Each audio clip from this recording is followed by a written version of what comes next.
Aleluias. Eu cumprimento os irmãos na paz do Senhor, amém? Glória a Deus.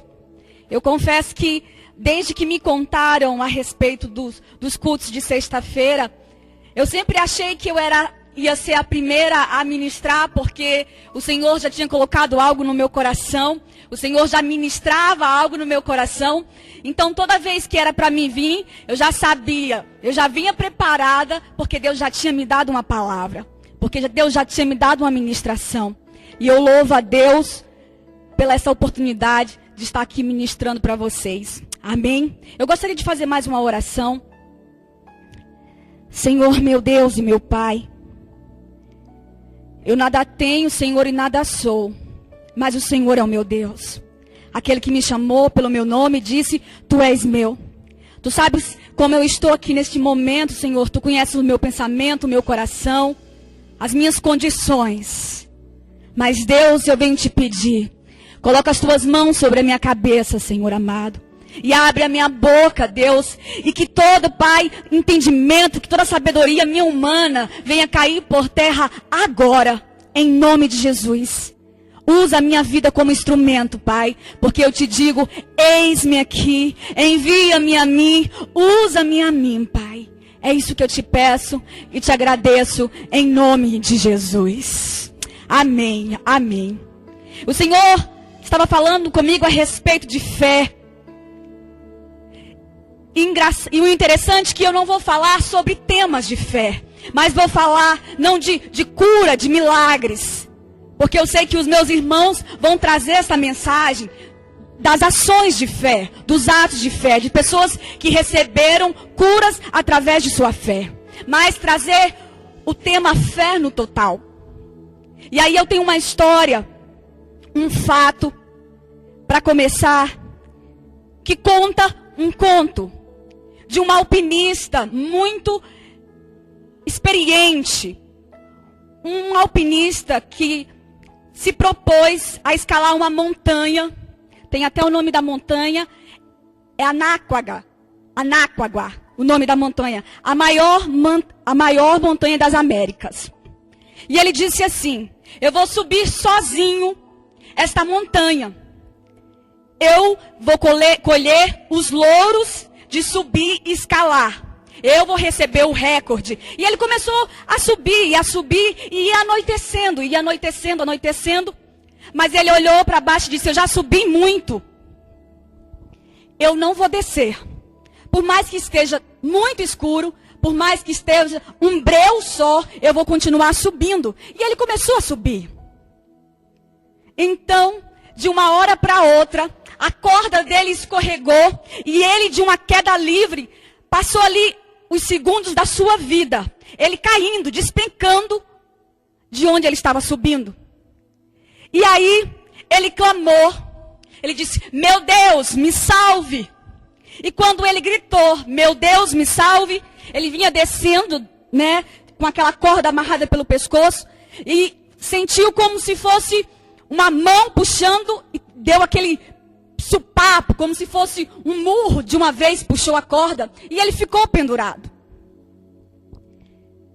E ele se assustou e o coração dele ficou acelerado e ele, em silêncio, sabe aquele silêncio? Me livrei dessa. E uma voz saía do seu coração dizendo, corte a corda para que você venha se salvar. E ele pensou, isso é uma loucura. Eu tive a sorte de a minha corda enganchada, da minha corda entrelaçar com uma pedra lá em cima. Eu não vou cortar essa corda. Mas essa voz dizia no seu coração, corte a corda e viverás. Ele disse, isso é loucura. E ele se firmou bem na corda, se posicionou e agarrou-se àquela corda. No outro dia pela manhã, uns homens daquela região, que moravam naquela região, estavam lá passando e encontrou aquele homem. E aquele homem estava morto e estava congelado. E ele estava a apenas centímetros do chão. Centímetros do chão. Ele estava bem firmado na corda, preso, confiante naquela corda. Mas estava morto, estava a centímetros do chão. E isso traz um exemplo de que é Deus falando conosco em meio a uma aparente escuridão, em meio aparente a um desastre. Fé naquilo que o Senhor te chamou. O Senhor me trouxe nesta noite aqui para falar comigo e com você a respeito de um chamado, a respeito de fé. Fé não somente para crer que Deus pode curar, que Deus pode libertar, que Deus pode restaurar, mas para continuar todos os dias, para não desanimar. É preciso fé para estar no centro da vontade de Deus. É preciso ter fé para ser um discípulo de Deus. É preciso fé para continuar no seu chamado. Essa fé é que não se vê mais no meio do povo de Deus. O Senhor falava comigo que o povo dele, e ele falava comigo primeiro, desistiu. Desistiu. Mas como missionária Tássia, se eu estou aqui, se eu estou na porta como diácono, se eu estou aqui ministrando, se eu estou louvando. E isso é o pior. Nós desistimos fazendo as mesmas funções dentro da igreja. E eu vou te mostrar como é que isso funciona. Porque, como eu falei, Deus fala comigo primeiro. É preciso fé. Simplesmente acreditar, aceitar as coisas sem ter provas. Hebreus 11, 1. Ora, a fé é a certeza daquilo que esperamos e a prova das coisas que não vemos. Se eu estou aqui e tem essa coluna e eu vejo que ela está bem firmada, eu posso empurrá-la. Eu posso com o meu corpinho ir, não vai. Ela não se mexe. Ela está firme. Nada, eu não consigo tirar ela do lugar. Eu posso morrer me espedaçando aqui a noite inteira e eu não vou mover essa coluna. É dessa maneira que eu e você temos que estar diante de Deus. Firmes. Firmes. Ter a convicção. Isso é fé. E eu achei interessante, e eu procurei estudar. A gente pergunta para pessoas comuns, pessoas que não são cristãs, diz assim, você acredita em Deus? E elas dizem assim, sim. Aí você diz, por quê? Ela diz, não, porque a minha mãe me ensinou isso desde que eu era criança. Então ela acredita, ela tem fé, porque ela ouviu falar algumas coisas. E isso se resume naquilo que ela acredita. As pessoas daí de fora. A fé é a firme confiança do que virá ou se espera. A demonstração clara de uma realidade não vista. Para ter confiança firme, é preciso muito mais que um sentimento ou um pensamento positivo. A fé é ter a certeza de que algo se baseia em provas. É esplêndido, porque nós conhecemos essa passagem, nós ministramos essa passagem, mas nós não vivemos essa passagem. Ele está dizendo, olha, a fé é a certeza. A certeza, você imagina, você vê aquela demonstração na sua frente, e aquilo acontece. Isso é fé. Não adianta você dizer assim, isso vai acontecer, isso vai acontecer. Isso é pensamento positivo. Mas é a confiança de que algo vai acontecer. Isso é fé. É você idealizar aquela situação e isso acontecer. E eu te digo, e eu te pergunto nesta noite, nós temos vivido sob fé? Esse firme fundamento sobre a minha e sobre a sua vida? Hebreus 11:6 diz, sem fé é impossível agradar a Deus, pois quem se aproxima de Deus precisa crer, confiar que Ele existe e que recompensa aqueles que buscam seriamente. Sem fé é impossível agradar a Deus. Quem se aproxima de Deus precisa acreditar, precisa confiar que Ele existe e Ele vai te recompensar, porque você tem buscado Ele seriamente.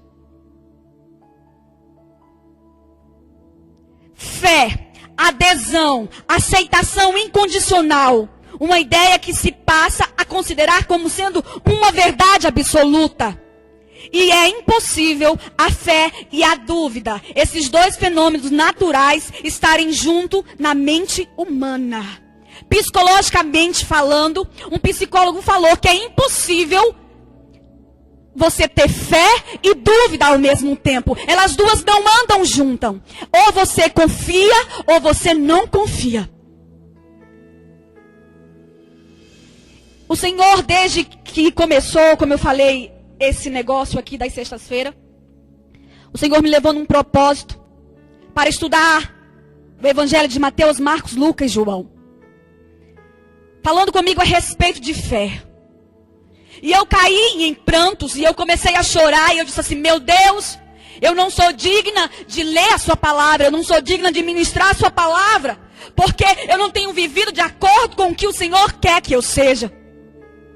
Eu não tenho vivido, eu não tenho sido discípula. Eu tenho ministrado, mas estamos ministrando um evangelho atrofiado. De meio. Sem fé. Sem fé. A fé, essa coluna, no firmamento, ninguém pode tirá-la. Eu não consigo tirar. É assim que tem que ser a minha e a sua fé. Firme. Firme. Nada pode mudá-la. Nada, não pode haver um resquício de dúvida. Mateus 20, 20. Aleluias.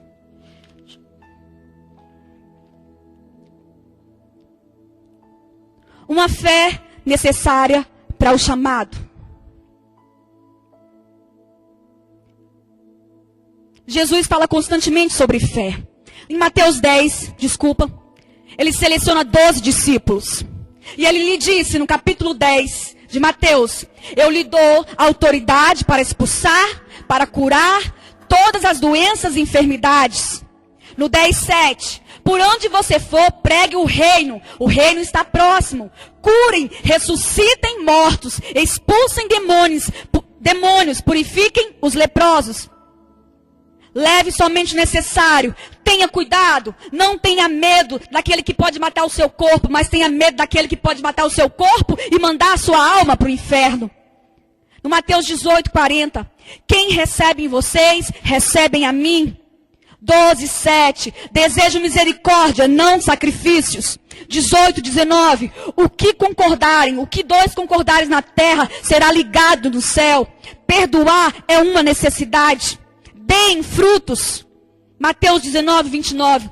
Todos que deixarem casa, irmãos, irmãs, fazenda, campo, mãe, marido, esposa, receberá ainda nesse tempo 100 vezes mais e ainda herdará o reino de Deus. O Senhor chama 12 discípulos. Quando Jesus passeava lá, ele curava todo mundo que se aproximava dele era curado instantaneamente. Outros nem precisavam ele colocar as mãos, era só tocar na orla dos seus mantos e seriam curados. Mas ele chamou 12 em particular para fazer a diferença, para ser um referencial da glória dele. E ele disse: olha, venha cá. Vocês em meu nome vão expulsar demônios, vão curar paralíticos, vão se levantar, curem os leprosos, ressuscitem mortos. Propaguem o meu nome, anunciem que o meu reino está próximo. E o que vocês tiverem que abandonar por minha causa, ainda nesse tempo você receberá, herdará 100 vezes mais. Além da vida eterna. Eu quero te dizer que você que está aqui, você que tem um chamado assim como eu, o Senhor te selecionou esta noite para te dizer: olha, eu preciso que você ande comigo de fé em fé. Eu preciso que você assuma essa posição de discípulo. Porque esta palavra estava sobre eles. E esta palavra está sobre nós. Temos que fazer a diferença. temos que começar a viver o evangelho. Temos que parar de viver um evangelho atrofiado. É preciso ter fé para caminharmos. É preciso ter fé para estar no centro da vontade de Deus. Em 1 Pedro 2,9 ele diz assim: vocês somos raça eleita, nação santa, propriedade exclusiva do Senhor, para anunciar as grandezas daquele que nos chamou das trevas para a sua maravilhosa luz. Somos nós essa geração. Somos nós essa raça eleita. É nós que o Senhor, é esse o tempo, é nós que o Senhor quer enviar. É eu e você. Mas nós não confiamos, nós estamos tão preocupados com o que acontece ao nosso redor, que esquecemos de viver o evangelho. E eu falo isso com muito temor no meu coração, com muito temor mesmo, porque o Senhor falou comigo. E eu me envergonhei diante de Deus, de dizer que sou uma missionária, de dizer que ministro, de dizer que louvo, que prego nos lugares.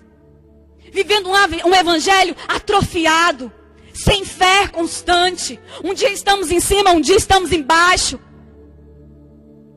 É nós, essa geração. Somos nós, o povo eleito, o sacerdócio real, a nação santa, propriedade do nosso Deus. Precisamos ter fé. Viver da fé. Não só um rótulo. Tem que estar em nós, tem que ser gerado em nós. Para batermos no peito e dizer que somos chamados, tem que haver fé. A confiança em Deus está abalada. A nossa confiança em Deus está abalada. Nós não oramos, nós não jejuamos, nós não prestamos culto ao Senhor, não conhecemos a Deus, não confiamos em Deus. O que vamos fazer lá no céu? O que vamos fazer lá? Agora eu lembrei do pastor pregando domingo. E aí, Deus, vai chover? Não vai chover? Sem assunto para falar com Deus. Não temos confiança, não temos intimidade com Deus. Eu já ministrei isso. Vou repetir de novo se você não me ouviu. Certa madrugada dessa eu estava orando e buscando a Deus. E eu disse: Senhor, eu preciso de autoridade, eu preciso de unção, eu quero poder mais, porque eu estou vendo a minha família, as pessoas que eu amo sendo atacadas de todos os lados, e eu quero me levantar, Pai, eu preciso fazer alguma coisa, eu quero unção, eu quero poder libertar. O maior desejo do meu coração é eu chegar diante de uma pessoa e ela está enferma e ela está doente, não só fisicamente, mas da alma, eu orar e Deus curar. Para mim não existe tesouro maior. E Deus conhece o meu coração. E o Senhor falou assim no meu coração: filha, você precisa não de autoridade, não de unção, não de poder. Você precisa é da minha presença. Quando você tiver a minha presença, tudo isso vai ser acrescentado. Busque a minha presença, porque eu posso fazer a diferença. As pessoas que olharem para você vão enxergar a mim. Nós temos que fazer isso, gerar das pessoas a vontade de querer Deus. O mundo está cheio de estrela, o mundo está cheio de heresia, o mundo está cheio de doutrina. A gente que é cristão e está enojado, imagine Deus. Mas somos nós, essa geração, cabe a nós a levar a verdade, a mostrar a verdade. Como que nós fazemos isso? Com a nossa vida. Rompendo em fé. É nossa responsabilidade. É nossa responsabilidade ser exemplos. É nosso dever levar as pessoas até Jesus através do nosso comportamento. É isso que Deus espera de nós, os discípulos. Você é chamado, escolhido, separado. Tiago 2,14, ele fala assim: meus irmãos, o que interessa se alguém disser que tem fé e não prova através das obras? O que adianta ter fé? Eu tenho fé. Tem, irmão? Tem. O que você fez? Ah, fé aqui no meu coração, eu com Deus, só nós dois. É preciso ter obras. Isso é muito sério. Isso é muito sério. O Senhor confiou algo tremendo a mim e a você, discípulo do Senhor. nação santa, raça eleita. Precisamos viver.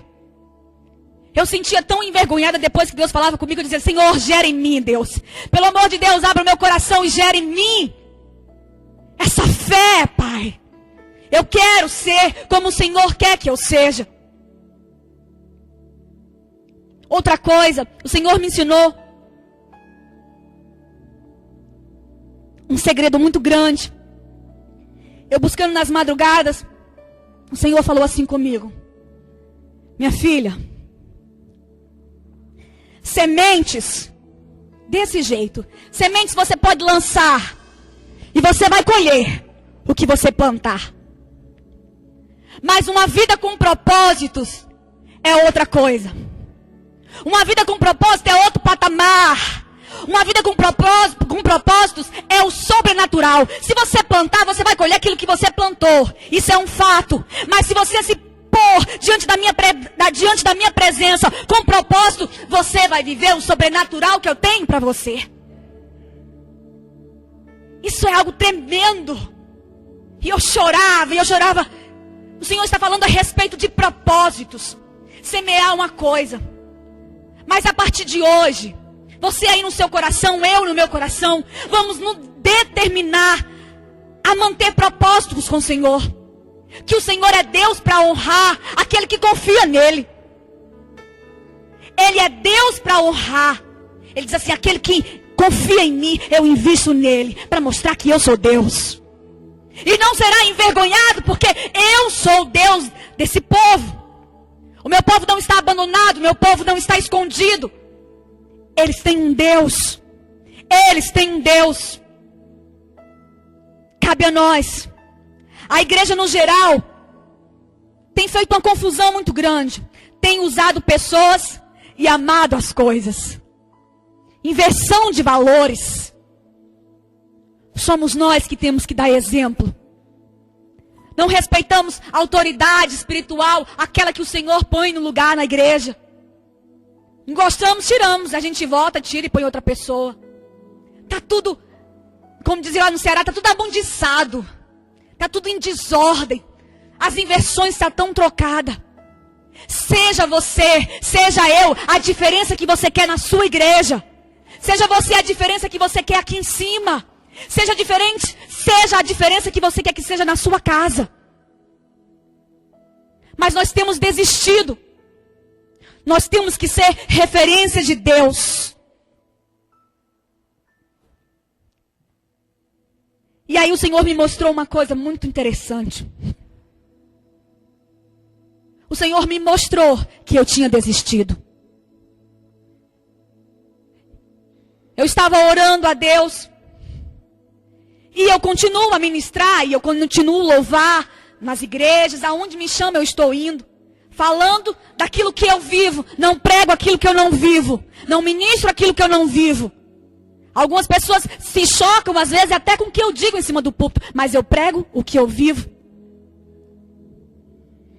E Deus falando comigo: Tássia, minha filha, o meu povo tem desistido dentro da igreja.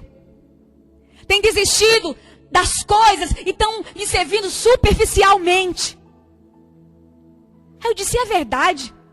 Ele disse: vou te mostrar uma coisa, você é uma. E eu disse: como? Ele disse assim: você desistiu do seu casamento. Aí Deus fala assim comigo na lata, assim, ele não analisa não, ele vai. Eu disse: não, porque eu estou aqui tentando, eu não abandonei, eu não desisti. Eu vou dizer para você como você desistiu. Você deixou para lá. Você disse: ah, Senhor, está nas tuas mãos e eu deixo para lá. E a sua vida está correndo numa direção ao contrário da dele. Você está indo por um caminho e você deixou ele sozinho no outro. Eu preciso que você volte. Eu preciso que você retome. Eu preciso que você unja. Eu preciso que você ore. Eu preciso que você determine. Eu preciso que você ponha propósitos diante de mim para que ele seja alcançado. Não desista dele. Não desista dele. E aquilo o Senhor foi ministrando sobre a minha vida e foi mostrando outros casos. Muitas vezes estamos na casa do Senhor e desistimos daquilo que almejamos, daquilo que sonhamos. Às vezes é uma promoção no trabalho, às vezes é o seu marido ou a sua esposa, às vezes é uma condição financeira. E nós dizemos assim, deixa pra lá. Deixa, Deus cuida. Vamos caminhando aqui, né, na nossa vidinha, para ver o que acontece. Vamos ver no que dá. E vamos desistindo. E viramos zumbis, meio morto-vivo. Aí fica aqueles assuntos que a gente não pode tocar, sabe? Porque tá mal resolvido. Não podemos desistir. Não podemos desistir. É preciso fé para não desistir. É preciso fé para nos mantermos de pé. É preciso fé para não renunciar a Deus. É preciso fé para não nos frustrarmos com Deus. É preciso fé para ser discípulo. E eu disse, então tá bom, Senhor. E aí eu voltei atrás. E aí eu comecei a entrar com propósitos e a ministrar. E aí eu entro naquele negócio da fé. Eu comecei a ver, a criar no âmbito espiritual aquilo que eu quero. Aquilo que eu acredito. E Deus vai fazer, porque a palavra dele me disse isso. O fé é o firme fundamento daquilo que você não se vê com os olhos espirituais, mas é a demonstração do que vai acontecer. Você sabe o que é você ter fé e imaginar algo na sua vida? Projetar uma casa todinha sem nem ter um centavo. Isso é fé. E Deus vai te honrar. Mas nós não queremos, nós temos tanto medo de fracassar. Nós temos tanto medo de errar. Nós temos tanto medo de tropeçar que não queremos mais nem avançar. Temos que sair do lugar que limita a nossa visão. Temos que reestabelecer as nossas prioridades, o nosso foco. Certo tempo atrás, uns 2 anos atrás, tinha um pastor que eu admirava muito. Nossa, para mim era Deus no céu e ele na terra. Eu dizia, aquele homem é muito usado por Deus. É o Espírito Santo purinho, eu dizia. E eu estava numa prova muito grande. Numa luta muito grande, travada mesmo. Eu estava só o couro e o osso de tanto jejuar. Mas eu jejuava que eu já cheirava a fome. E aí eu vim pedir ajuda. Eu disse, olha, eu estou passando necessidades dentro da minha casa. Eu não tenho o que comer. Minhas filhas não têm o que comer. O meu carro está atrasado 4 parcelas, o banco vai vir tomar. Meu marido está ganhando R$800 por mês. Eu estou trabalhando na semana inteira, fazendo faculdade à noite, mas no final de semana eu pego faxina para fazer. Eu estou cansada. Eu preciso que Deus me ajude de alguma maneira. E aí, pastor, a minha família me ligou e disse assim, olha, venha embora, porque o meu cunhado é dono dos postos da cidade, e você vem e vai administrar os postos. Ele tem vários apartamentos e te dá um apartamento. Venha para casa. Venha embora. E eu disse, meu Deus. Aí o meu coração se apertou. Fica a fé e a razão. Eu vim, conversei com esse pastor e disse, pastor, isso. Aí ele disse assim, minha filha, vai embora. Vai embora. O que você está fazendo aqui? Deus abriu a porta para você. Mas quando ele disse aquilo, o meu coração se fechou. E aí eu vi que não era Deus falando comigo. Porque então ia contrário a todas as promessas que ele tinha me feito. Era contrário a tudo aquilo que ele tinha ministrado sobre a minha vida. Eu disse, mas Deus, esse homem é tão usado. Como é que esse homem foi usado dessa maneira para matar a minha fé em ti? E eu saí daqui pior do que eu entrei. E eu chorava, dizia, ai meu Deus, agora pronto. Vou ter que ir embora. Quando foi à noite, eu disse, Senhor, me confirma esse negócio. Me confirma esse negócio. Por fim, para ganhar um tempo, ele me deu um sonho e me mostrou que eu não voltasse para casa. Porque quando eu chegava em casa, um homem com um cinturão debaixo aqui do peito me empurrava para fora e dizia assim: você é teimosa, desobediente, eu não mandei você ir embora. E ele me mostrou. Naquele instante, foi preciso muita fé para não renunciar àquilo que Deus tinha na minha vida. Porque aquele homem que eu admirava tanto, disse assim: vai embora. E agora? Deus usou ele. O Senhor me testou. O Senhor me provou. Para saber, para eu discernir que quando ele fala comigo e quando o homem fala comigo. Aí depois disso eu fui e conversei com o pastor Donizete. Aí o pastor Donizete falou assim: não, eu não acredito nisso, eu não sei o que, não faça isso, não faça isso. E aí mudou toda a história. E Deus mudou o meu quadro. Mas para você ver, é preciso fé todos os dias, para nós não renunciarmos, para nós não nos perdermos. E aí, eu quero trazer uma pessoa crucial. Eu já estou encerrando. Havia um apóstolo chamado Pedro. Lá em Lucas 22, 61, 22, 31, Jesus diz assim: Pedro, não, isso é antes. Jesus diz assim: Pedro, quem dizes que eu sou? Aí Pedro diz: tu és o filho, tu és o Cristo, filho do Deus vivo. Aí Jesus falou assim para ele: falaste bem, porque não falou de você, mas do Espírito Santo. No 22, 31, em Lucas 22, 31, Jesus diz assim: Pedro, Satanás pediu para passar você na peneira como trigo, mas eu orei para que a sua fé não desfaleça. Aí ele disse assim: não, Senhor, eu morro pelo Senhor. Não, se tiver que morrer, eu morro.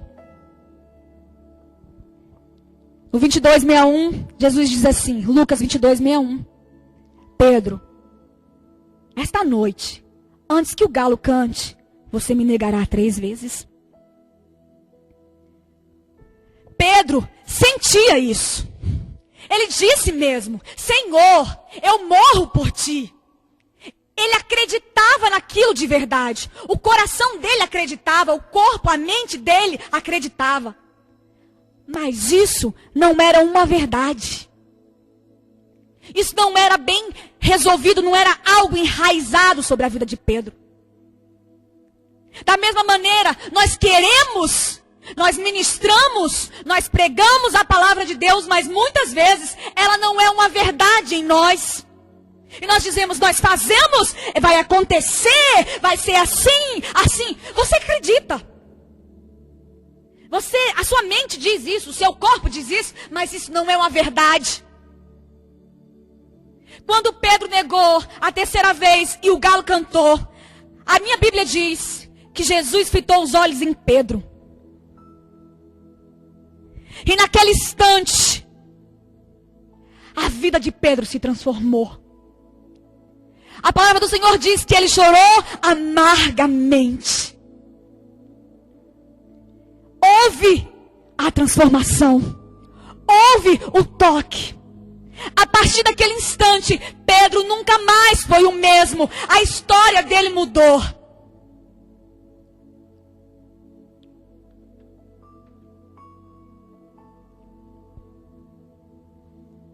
Pedro, depois de se esconder e negar Jesus, lá em Atos, ele sobe e prega, e 3.000 pessoas são convertidas.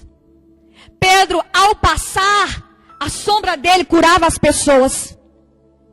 Aquele homem que negou Jesus, que disse que morria por ele, foi transformado. Ele passou a viver o evangelho. Ele passou a se alimentar do Evangelho. Ele passou a comer o Evangelho. Ele era o Evangelho.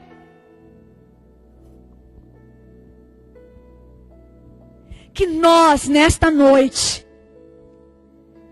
possamos ter esse encontro com Deus. Se você acha que não precisa, não tem problema. Eu sei que eu preciso. Desses olhos fitados em mim e que haja essa mudança. Eu quero ser a mudança que eu desejo. Eu quero sim dizer, Senhor, eis-me aqui, envia-me a mim. Eu quero que seja gerado em mim essa verdade, essa fé inabalável, essa confiança de eu criar, de eu montar um algo e isso acontecer. De eu acreditar que se eu abandonar todas as coisas e servir a Deus, Ele me recompensará ainda nesse tempo, 100 vezes mais, ainda nesse tempo, além da minha vida eterna. É preciso fé para não desistirmos. É preciso fé para caminharmos chorando. É preciso fé para aceitar quando o seu irmão chegou o tempo dele ser honrado. Porque tem irmãos que não aceitam. É preciso fé quando o seu irmão aponta para você e diz assim: olha, você está doente é porque você está pecando. É preciso fé para estar de pé aqui, para estar ministrando essa palavra. É preciso fé. Temos que viver à base de fé. Eu te convido, a partir de hoje, você que não quer mais viver esse evangelho atrofiado, de meias verdades, a se posicionar diante de Deus e dizer assim: Senhor, eu quero. Mesclando só um negócio. Esses dias um tempo desse eu fui buscar a Sandra para tomar um café lá em casa. E meu carro estava na reserva.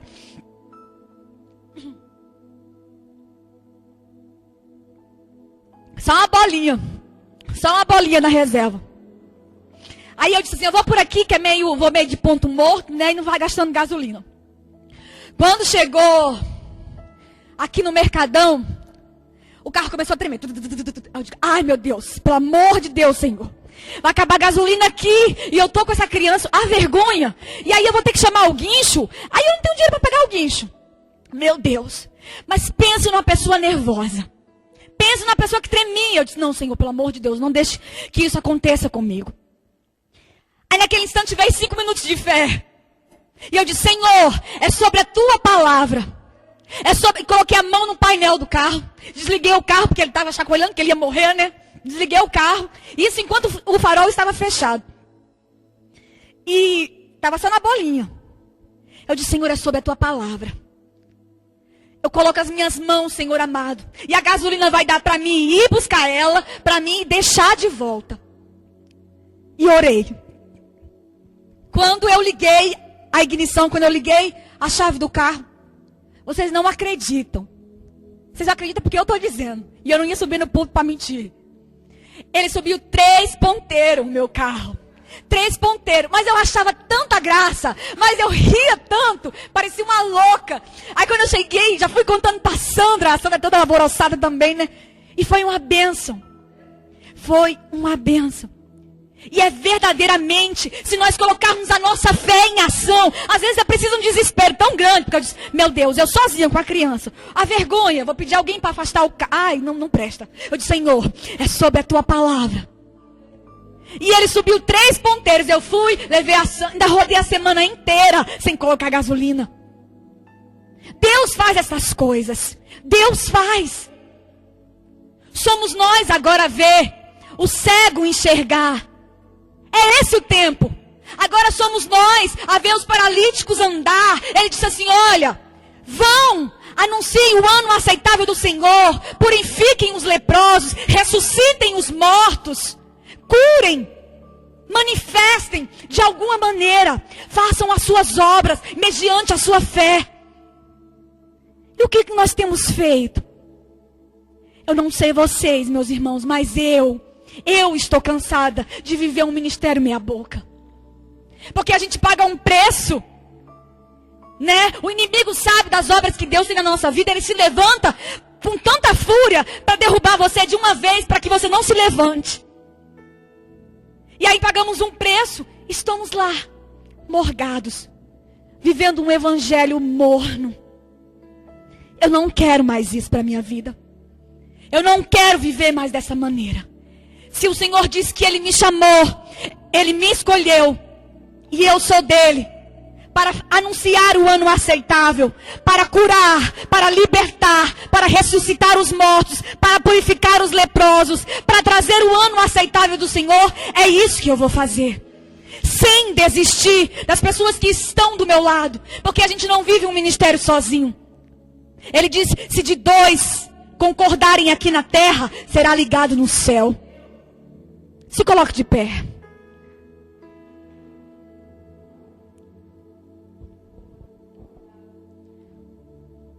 Dentro das igrejas tem crescido grandes graças, heresias, vãs doutrinas, tanta coisa, tanta esculhambação.